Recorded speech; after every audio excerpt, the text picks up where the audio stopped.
Final report on the Winston-Salem Fairgrounds operational review and master plan study. This item was continued from the July meeting of the Finance Committee.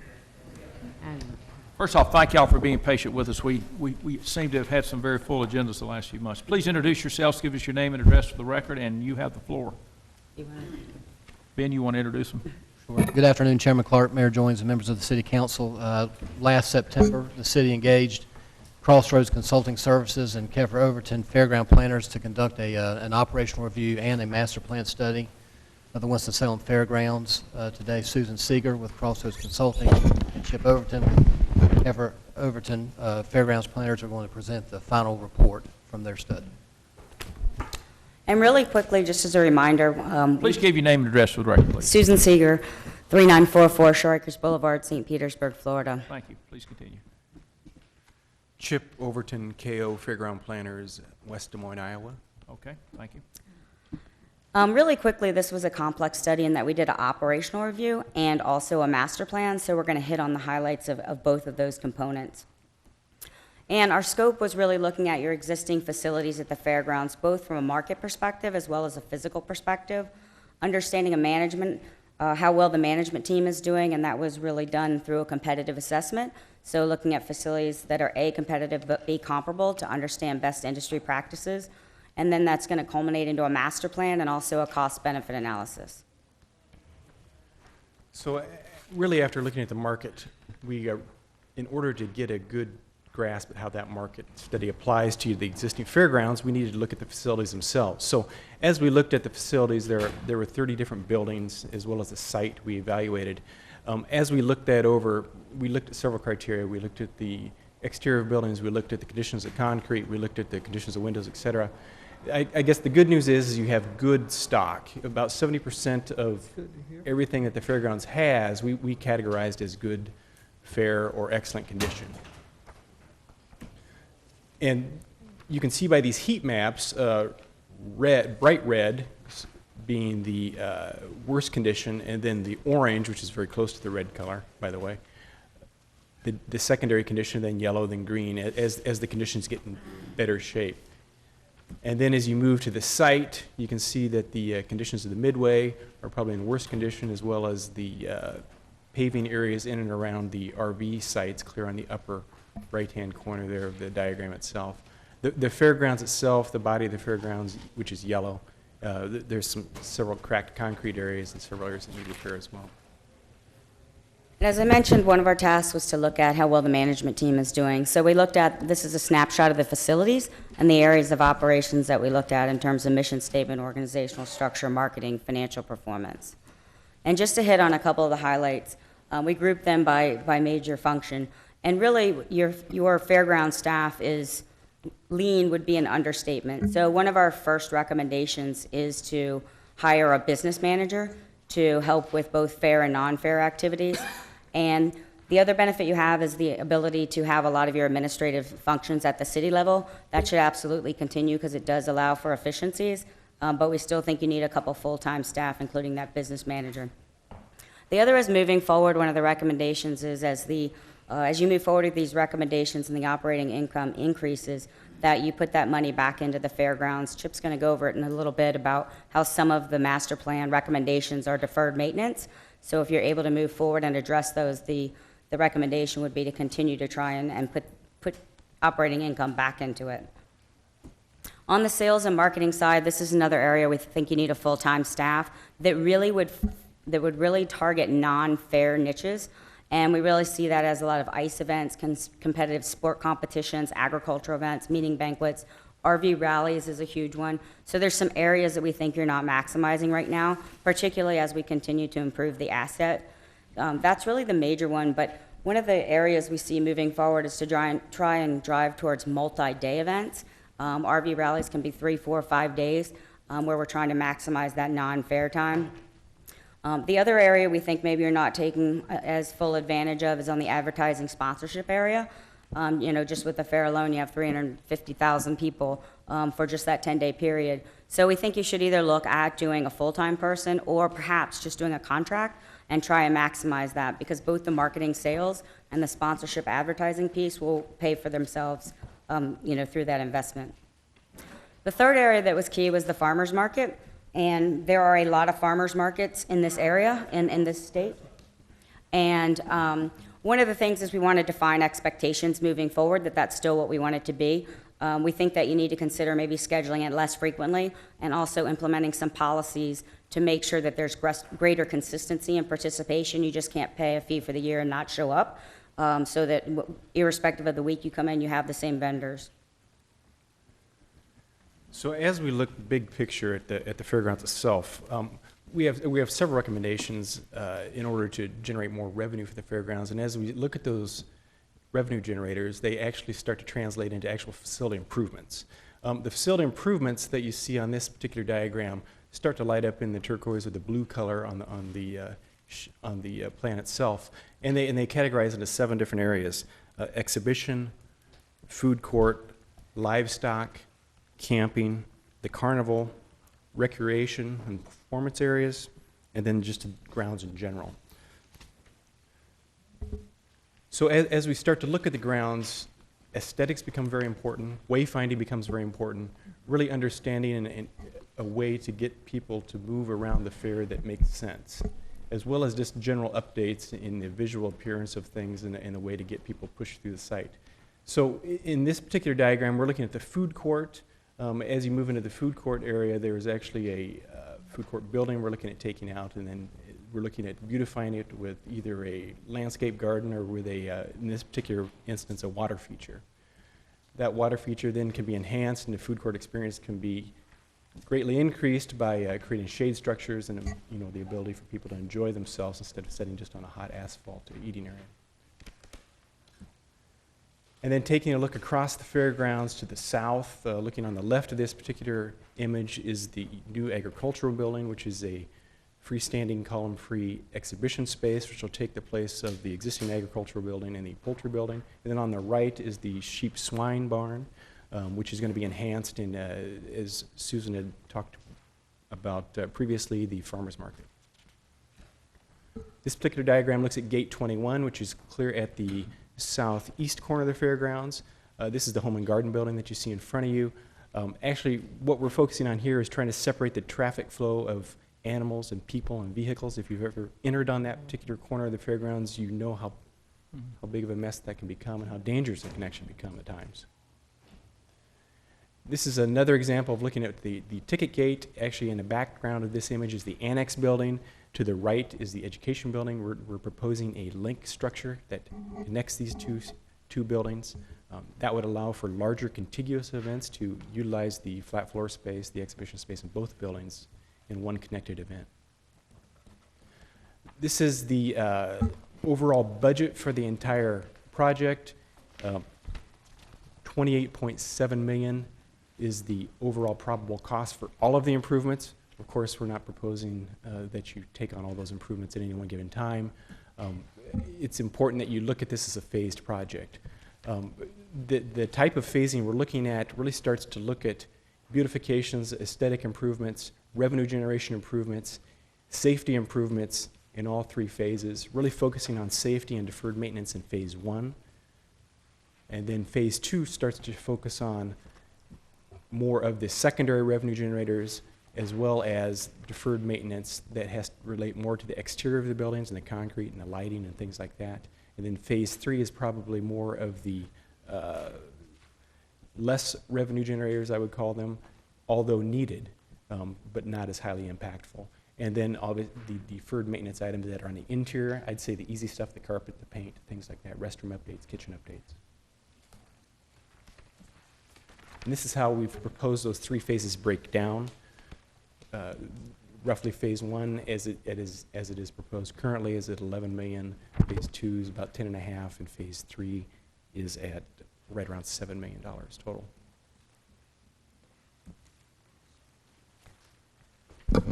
And I think, as Chip mentioned, we really see this as a guideline or a roadmap for the future. This is really a long-term strategy, and those items can move around as situations change and as there's much more involvement as it relates to budget. But we do know that remaining status quo will likely continue to result in a loss of event activity and thereby revenue. So, right now you're one of the few fairgrounds and only one of 3 of the profiled ones that makes money. and some lose a lot of money, so you should be proud of that. But that's not going to continue forever if you don't change your asset, because your competitors are changing their asset and improving it. So we really think this will help with your marketability and competitive position. So with the master plan, we do think that you're going to continue to support your operations with operating revenues. And we want that to continue. That was one of the charges. That was one of our prioritization challenges. But this is really an opportunity for a financial investment to positively impact the broader economy. But it's also very unlike other governmental initiatives where you go through the process and you actually find the money to fund it, and then you have to fund the operations as well. So if you look at some of your parks and libraries, that type of thing, this will actually be self-sustaining from an ongoing perspective. And with that, we'll open it up to any questions. Questions, comments? Ms. Adams? Thank you again for the time that you put in to do this. We appreciate it. Again, it's just like you said, it's a master plan, it's a roadmap. But I found it very interesting that the farmer's market is in phase 2 versus phase 1. As a matter of fact, I go to the farmer's market practically every Saturday. And just this Saturday, past Saturday, some of the comments from the vendors were, we're seeing a lot more traffic, Dee Dee. Sometimes we're worried about the space of how the vendors can utilize more build out, but then they're concerned because sometimes they're got all this foot traffic coming through. Again, I know the farmer's market, like we discussed, has been there forever, but this is the original farmer's market for Absolutely. Winston-Salem in this area. And if we did anything, Piers, since you're all here, I would like to see that farmer's market move to the top of the list, because I believe, just like I've communicated for 6 years, if we can put some money into that farmer's market, we've done the little improvements, we've made some little things happen, but there's still some things, low-hanging fruit, that we could do to make that farmer's market a destination location more so on Saturdays than it is Chair Clark. I really believe Okay. that. Ms. Light? Just to add to that, I think one of the places where our city farmers market loses ground, loses customers, is that there's not any requirement for produce to be organic or, you know, that sort of thing. And people won't go if that's not the product that they want. So I think that should be a part of our upgrading. Right. Mr. Taylor? Well, first of all, I want to thank you for the presentation. I think it was very informative. I debated, members of the committee and members of the council, whether I wanted to bring this up, and in no way am I making any suggestions. But, you know, we think about the larger complex of the Winston-Salem Fairgrounds, we have to talk about the Winston-Salem Fair. Here I see several recommendations for sales and marketing efforts, one of them being hire a sales and marketing manager to market to more multi-day events.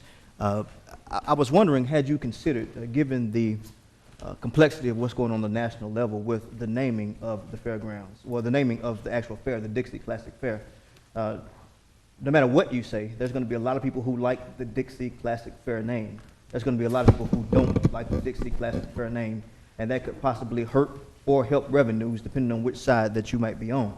I see there are a number of suggestions here. Have there been any thoughts given to the actual name of the fair?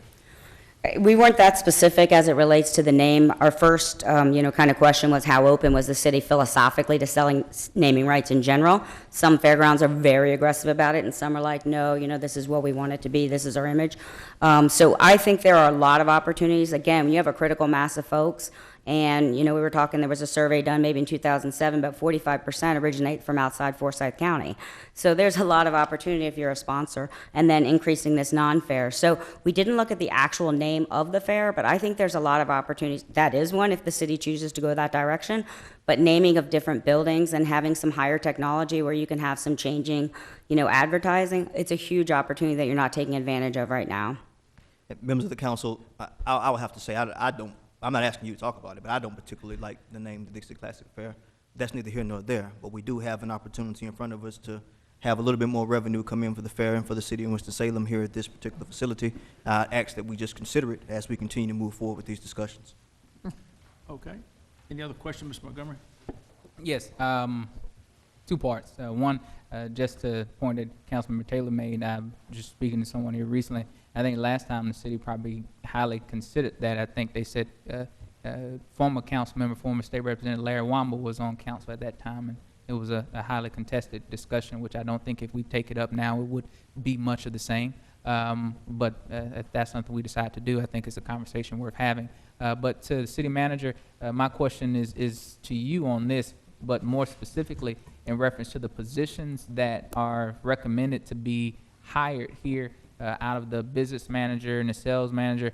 How much of those positions were considered in what was proposed to us on cost savings as associated to the sale of Lawrence Joel? Because we had those type of roles that may have worked in tandem with the Coliseum and with the overall complex. So how much of were those positions a part of what we put in as cost savings because we eliminated that facility?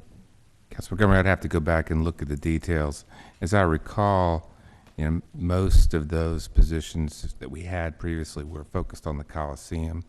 I don't think we ever really had a major focus on marketing the fairgrounds for other events, which is what this would be. But I need to go back and take a look at it. I can look at that and see exactly what we said at the time.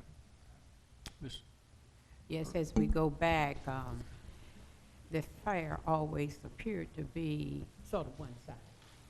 Even what they're hiring. And then I had encouraged that we would hire a diversity. And I think we put one, but you had quite a number of minorities in Winston-Salem attending the fair. And then the people that they brought here, it was sort of one-sided because it was for not, I didn't enjoy some of the people they brought here because I didn't like it. I felt there should have been more of attracting more diversity. Did you consider that in a way, some of the things that they have been doing through the years, the people that they have been having for the entertainers? Not so much in terms of the diversity of the entertainers. We were more focused on, right now you're less than half in terms of staffing of your average for your profile facilities. So we were really focusing on what positions can place us in a better position and maybe get more return on that investment. But in terms of specific event activity, no, not so much, just how successful it's been at the fair and whether you should continue with that. Just for my information, I'd like you to bring me something on the entertainers through the years and also the makeup of the employees. And it went to deaf ears for some. Mr. Sparks is a nice man, but and I want to know what is truly the responsibility of the people sitting on the Fairgrounds Commission, those individuals.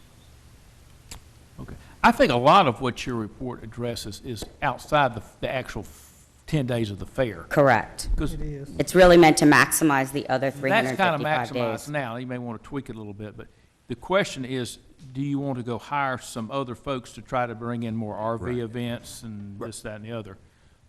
We do have, I'm looking at city manager, we do have a public facilities commission. Do we also have a fairgrounds commission? The Fair Planning Commission, which is a subsidiary of the Public Cemetery. I would suggest, we've got the report to let those two committees They gotta look at it. work through it and come back if there are any specific suggestions. I do think it's, May I ask? yes, ma'am, yes, ma'am. Did they present something to them today? Today, we presented it to Okay, them. okay, yeah, I figured they would. Because I do think it is an interesting question. We have 10 days a year when the fairground is used quite extensively, and that's usually 1st of October when the fair is here. But the rest of the year, it's used a little bit, but obviously not as much. The question is, how much money do we want to put into it, and what are the potential returns from that? And we do have a commission that can examine that for us. Yes, sir. Just quickly, who do we compete with in this space? I mean, there must be other, people have discretionary dollars. Who else do they choose to go spend them with?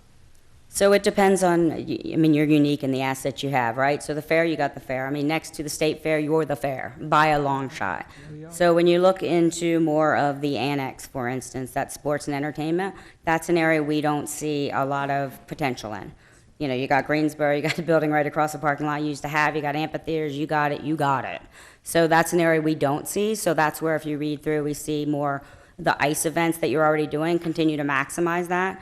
both through extending the season as well as some pricing increases as we improve the asset. And those events really bring in people that stay, and heads in beds, that whole deal. They bring in two things. Your users are bringing in your cash, but then those tournaments and the sports competitions, which you could absolutely work in tandem with your convention center and other assets you already have in the community, they definitely bring a lot of people that spend a lot of money in your community. And you really have a captive audience. So that's where we try and focus. And even the RV rallies, once you get on that circuit, you're on that circuit. And they stay 5-7 days. So, you know, they're not just having that. They're eating in your restaurants too. They're renting your space out to have their banquet. So that's what we were trying to maximize. But the trick was, we were definitely given the charge to make sure there were still affordable activities and free activities. So you almost want some of those higher paying ones to offset that other activity, because it still has to be affordable to the majority of the population. That's really its mission statement. Okay. Thank you. Thank y'all very much.